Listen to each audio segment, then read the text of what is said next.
Okay, today what we want to talk about is how to strengthen the lower back and the hamstrings.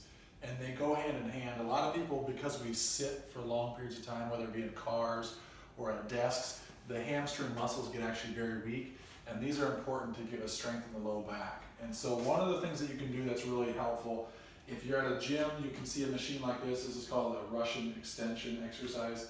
And what you do is when you get on these, when you get on here, you're just coming down and trying to get full range of motion, and you come up. And what that will do, so it's just down and up. Sometimes you'll see people do it with weight, and what that does is it strengthens your low back and your hamstrings. Now, not all of you are going to have access to this, and that's perfectly fine.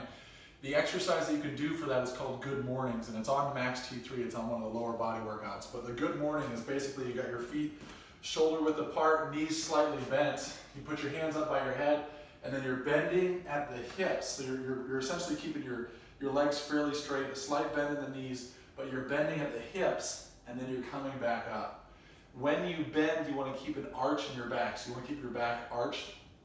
So here you come down, and then up, and then down, and then up. And this will strengthen the hamstrings and the low back. And so if you're a person that does a lot of bending or gets soreness in the low back, that's a great exercise to do. These are things, the reason I even have this, or these are things that I do on a regular basis, because when I'm bending to adjust people, I need to have a strong back and a strong hamstring so I don't have an injury. So the Good Mornings, you're just coming down and up. And if you follow along on T3, they're doing 3 sets of 20 seconds each. If you want to do it on your own, maybe you do sets of 10, 3 sets of 10 or 3 sets of 20.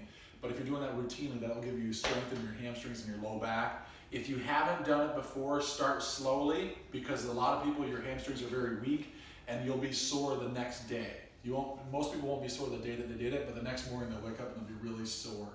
When you're done with an exercise like this, it's really good to stretch the hamstrings. So that's something where you're bending and touching your toes, or also a stretch where you have like your foot up and then you're just bending forward again, like going towards your toes. Those are great stretches for hamstrings. Okay.